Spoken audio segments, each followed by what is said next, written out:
Okay, we are now recording. So today we're doing measurable skill gains. So I'm going to share my screen and we'll go ahead and start with our same person that we've been sharing this whole time.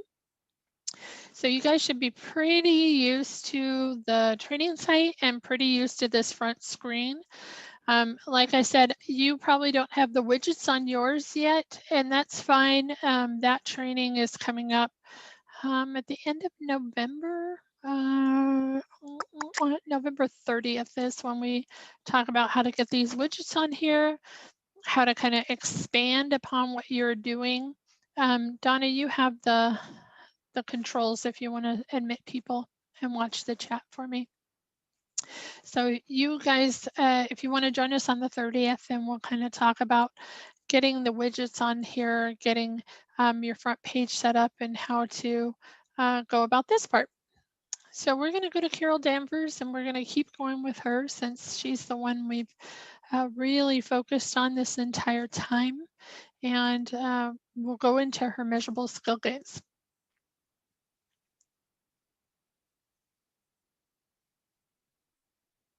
There it goes. Apparently I had to push her 3 times today. That's the charm.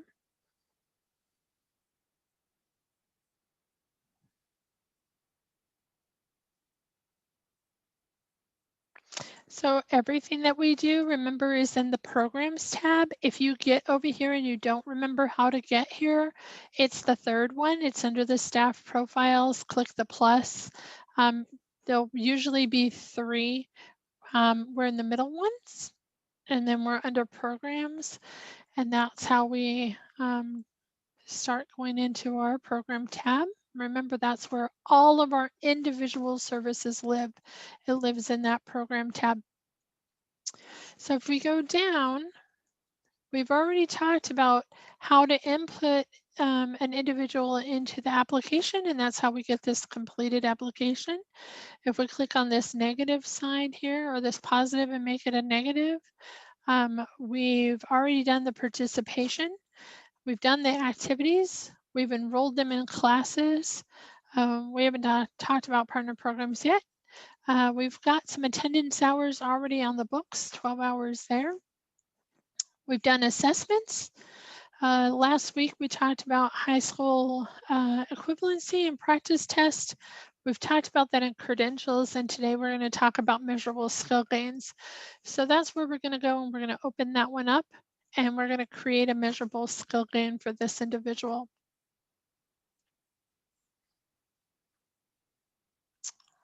So when we're creating a measurable skill gains, this is based on always your LWDB office. So it's going to be wherever your office is. So Southeast, Juneau is mine. And then that skills attainment. So what did they do to attain that measurable skill gains? So in our world, an EFL is always a measurable skill gain, and we've talked at length about that between the pre and the post test. Between the pre-test and gaining on all 4 sections of the GED in order to get that measurable skill gains. But there's a couple more that we can, if we know our student has gone into post-secondary education, they've gone into that training milestone, they've got some skill progression, we can add those into our record and keep those as we go. So it's 1 year after exit of the program, so it's not something you're going to keep forever. But if you're keeping follow-up with your students and you know that they are going into post-secondary education and you have that information, then you can add it right here. So we're going to say we have some post-secondary education transcripts, or we have a report card from them for today. What is the type of achievement? Did they complete a minimum of 12 hours in a semester that meets the academic standards? Are they a part-time student and completed at least 12 hours over the course of 2 completed consecutive semesters and met academic standards? Well, let's say they've just went one semester, they had 12 credit hours. A lot of you guys are at the college and would know this information, and you can say that. And with immeasurable skill gains, just like on our side, we have the assessments and we have those verified through DRC or through you guys being the verification, you do have to have a verifiable skill gains. So what is that skill gain? How are you verifying that information? So if you have that completed 12 hours of semesters and they've met the academic standards, did they give you a report card? Did you pull that off of the computer at the university? How are you meeting, or how are you verifying that? You can put in there that you verified it through UAA data, and then do not click reset because that's just going to reset it. It's going to wipe all that information out and you're going to have to retest or retype it again. And then it's just going to get you all frustrated. And then at the bottom, you're going to go down here and you're going to push save. Now that is a measurable skill gain that you can, that you have on your individual person. This is not a long training. This is not complicated. This is a place for you guys to ask questions. That is super easy, right? So let's talk about measurable skill gains. One way of measurable skill gains is right here. It's in this assessment link. It is that pre to post test assessment. So anytime you make a pre-test to a post-test gain, you have a measurable skill gain. No, you do not have to upload the transcript, Mary. So that is one way. Here's the other way, high school equivalency or credential attainment, I should say. So for us, the credential attainment is that GED test and getting that high school equivalency. You have a pre-test. Now they've passed all 4 sections. That is a measurable skill gain. This is just another way to ensure that we are getting a measurable skill gain. Say that they don't have all 4 sections of the their high school equivalency. Say that they didn't gain on the pre-post test, but they did go into an apprenticeship and you're doing an IET with them. They're in an apprenticeship and they are in a training milestone and they are meeting their milestones. That's a way of showing measurable skill gains, is they are meeting those milestone types. And I'll just show you right here that they have completed 1 year of their registered apprenticeship program, or they've achieved a satisfactory or better progress report towards that an OJT.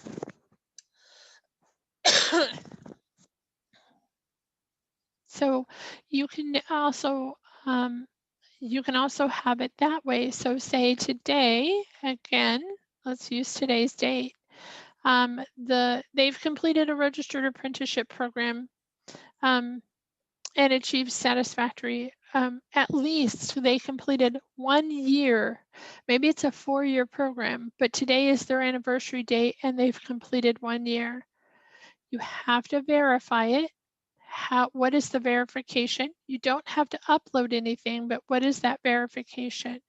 Maybe you verified through apprenticeship program. Oops, sorry.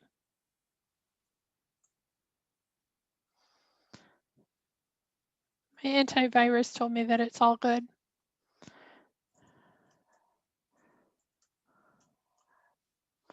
Don't hit the reset button and click save. Does it make sense? We have questions?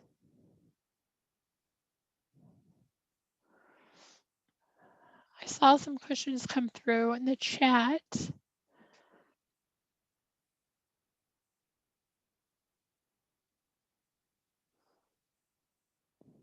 Yes, if they increase their tests from pre to post test, that is a measurable gain. Yes, it is.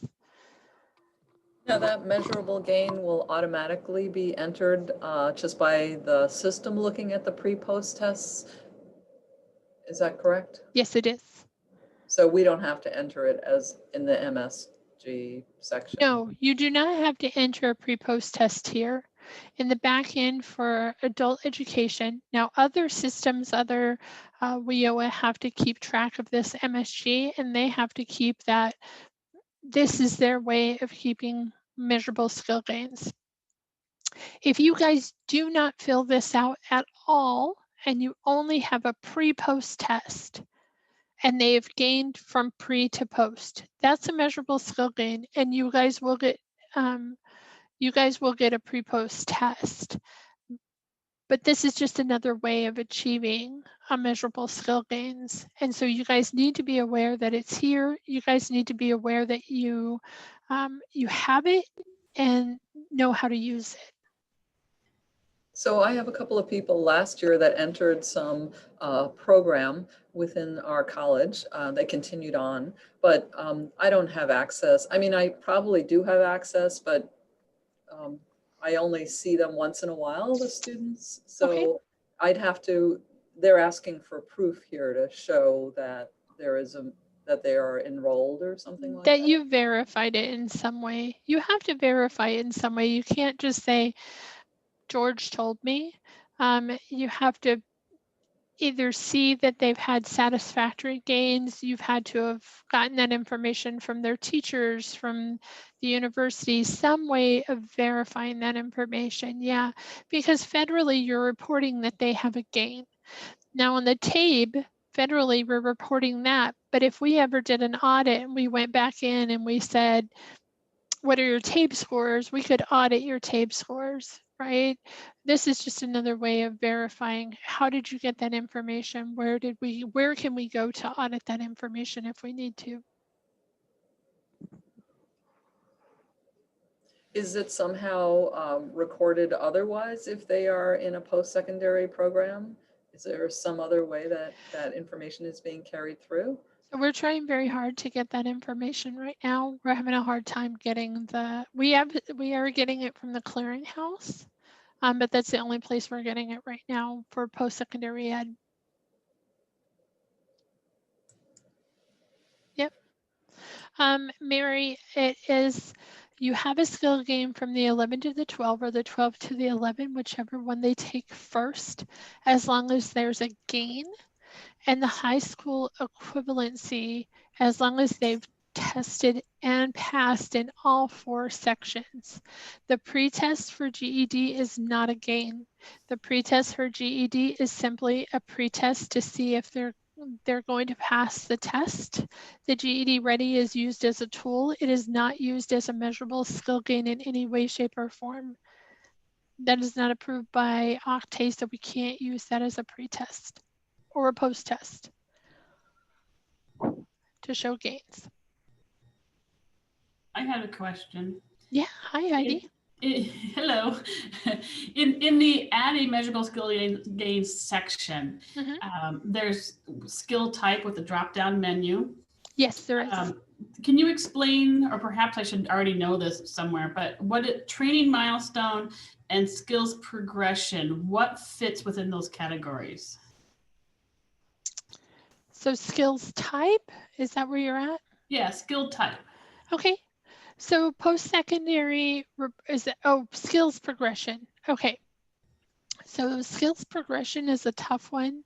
Let's see if they have a type of achievement in there. There you go. So they've successfully completed a required exam for a particular occupation.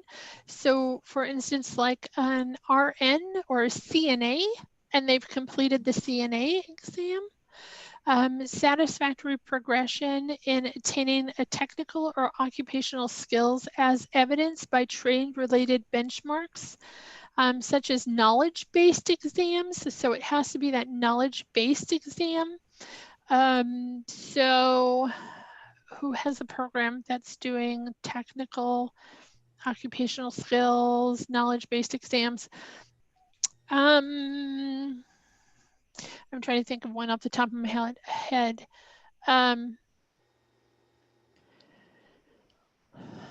Knowledge-based exam. Let me think of an occupation that does that one. Or other skills progression achievement. Apprenticeship cooking test would be an apprenticeship. So we have the apprenticeship that falls into that training milestone. And then from the training milestone, apprenticeships fall right in here under this. It has to be a registered apprenticeship for apprenticeships.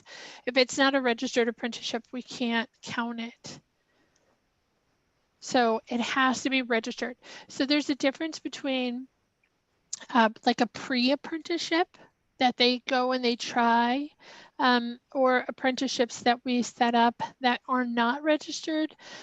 But if the company goes through the registered part of the apprenticeship and becomes a registered apprenticeship, like the trades are all registered apprenticeships. Those ones have actual milestones that you can count the year and achieving satisfactory or better on their reports. Does that help?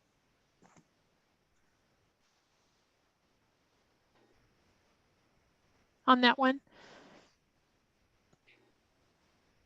Did I throw you on that one, Heidi? No, it does. I wasn't thinking quite that far ahead or that specific when it comes to like trade type certifications. I was thinking a little bit more of like other types of just more basic skills acquisition, yeah. like typing. If you're in a computer class and you don't know how to use a computer, but when you exit the program knowing how to type a certain number of words per minute, is that, that's where I was thinking that kind of thing. So there's certifications which we talked about Friday in our training for credential attainment that have the credentials. This is actual skills attainment and milestones related to those skills attainment. So I'm going to go through some of these really quick. So does anybody know what an OJT is? Yes. The job training? On the job training. Okay. So this is set up with an employer. For those of you that don't know, it is a training that somebody goes to and they learn a progression throughout. It's kind of like on a registered, like an apprenticeship, but it's not. It's specific to that job. They are set up with the employer and the job center, and it's based on that employer. That person can't take the OJT to another employer. So this is achievements based on that particular OJT. So if you have somebody going through an OJT, they could have some milestones there that you should be or could be counting as a milestone. And then we've talked about the registered apprenticeship, and then other training milestones. If they're going through other types of training, in particular with the job center, if they're going through some training with Title I, I'd be working, or DVR is another good one. If they're going through those type of trainings with those type of individuals, particularly with DVR or Title I, they have to count these. You should be working together with them to see if these count on both sides. So those are the training milestones. We talked about post-secondary ed and the report cards for post-secondary ed. And it's pretty easy for those ones. Either they're a full-time student and meet academic standards, or they're a part-time student for 2 consecutive semesters and they meet academic standards. Any questions on those ones? Cool. Okay. Secondary transcript, and I believe this is us. So If somebody is in Title I and they need a report card or a transcript for one semester and meet academic standards, usually this is for high school, but this could be, are they doing well in your classes so that Title I can count this milestone? This is not for us. We have pre-post gains, but be aware that this secondary transcript or this report card can meet for your classes in a Title I milestone. Does that make sense? Cool. We just went through training. Let's go through skills progression really quick because we just got off topic with that one, didn't we, Heidi? We started it and then we went somewhere else.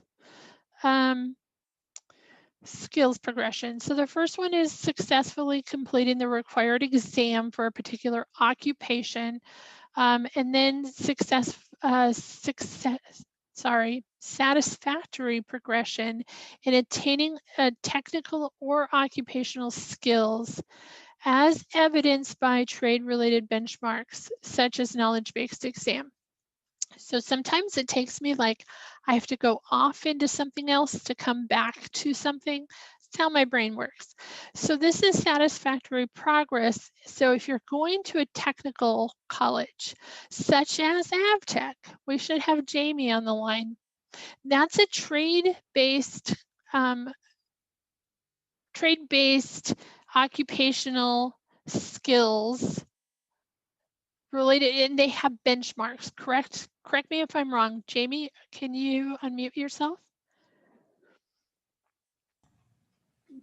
Hi, I'm here. Hi, Jamie. I saw you come on. That's why I'm like, Yeah. Jamie would know. So what do you mean by bench? I mean, we do certifications, but it is some of them are nationally recognized, and we have national certifications that might be embedded in a program. Right, but your technical or occupational skills right there, correct? Yes. Do you guys have knowledge-based exams throughout the periods of time? Yes. Okay, so Jamie's program, such as AvTech, is a perfect example. See, it took me a minute to come back around, Heidi. So if you're working with somebody who's in AvTech and they are doing exam-based, knowledge-based exams towards a technical or occupational skills, such as in AvTech, then that would count as achieving those skills, those progressions, those milestones. So you could count those. I got there. Took me a minute. Good job. I was actually wondering, and I wasn't going to, I was wondering if we applied in that. You do apply. So all right. it took me, I had to go out and come back in that door. So we all do that a lot. Thank you. And then other skills progression achievement. So if they're in some other kind of training that has those skill progressive training or achievements or tests that they have to take, you could count that as a milestone as well. And then credits achieved towards EFLs. Secondary school credits or secondary school Carnegie units. Secondary school credits is like high school credits, and then Carnegie units we do not do in the state of Alaska.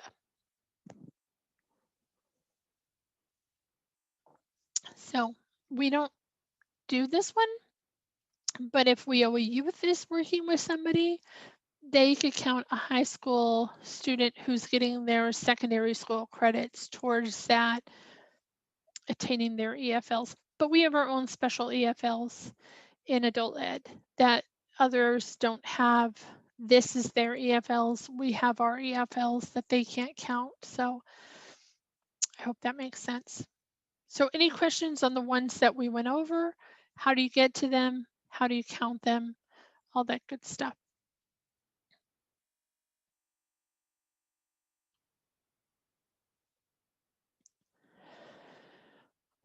Robert, that's a really good question. Carnegie Credits is a program where you count credits instead of like GED, instead of high school. It's in between. It's Carnegie. We just don't do that in Alaska, that we don't do Carnegie. So we've chosen not to, so we just don't do it. USDOL Rapids database is registered apprenticeship. Thank you, Gary. Yeah, if you look that up, you can see all the registered apprenticeships and how they would apply to this. Yes, we have state approved apprenticeships for baking, cooking, and maintenance through DOL. If they have progressives or progressions and they have those milestones, then yes, they would count as a skills attainment or as a measurable skill gains. Let's see. I got two computers going, I apologize. Most registered apprenticeship programs require a GED and or high school certificate. This is true. But we have found that some of the apprenticeship programs will work with our students, and this is true throughout the country, and we're starting to change those to where if we have the IET program in place where they're doing the apprenticeship, the high school equivalency or the GED track, and also the workforce development component, that the IET part will work with the apprenticeship program. So if you have if you've got that IET model in place, it's about changing those perceptions. It's not all of them. You're not going to change the laborers overnight. That's a long process that we're trying to get changed. And it's not every state that requires that. It's some states, it's some apprenticeships. It's just, it's a roll of the dice on which ones do and which ones don't. So we're trying to get some of those changed, especially with the IET model. Any other questions?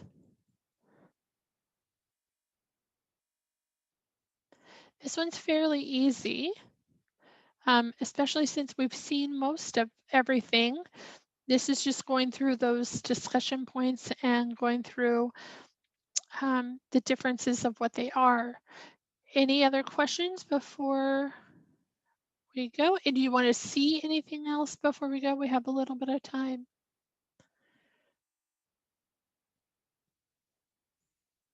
Okay, I want to remind everybody that everything that's been recorded thus far is out on our professional development website. So all of the recordings are there. I did put, we did record the reports. And if you are a teacher, the first part of that recording does have some reports that you can pull. And we went over those. If you are a program coordinator, we went more in depth into some of those reports. So you're more than welcome to go out there and look at the reporting video that we redid on Friday. And then it's already on there. And so is our Friday high school equivalency practice tests and credentials. That one is out there as well. Yes, she did put up the link earlier, and that was very helpful. Remember, it's all on our website. We built that whole website for you guys. So measurable skill gains is done. On Friday, we're going to be talking about closure and exit and grantee to grantee transfer, when that's appropriate and how do we do that. And how do we do a closure? How do we do an exit, and when is that appropriate? Hearing no other questions, this was a short training. That's awesome. And I appreciate you guys, and have a wonderful afternoon.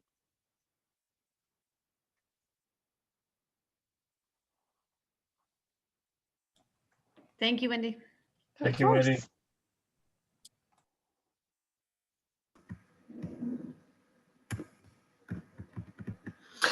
Thank you. You're welcome.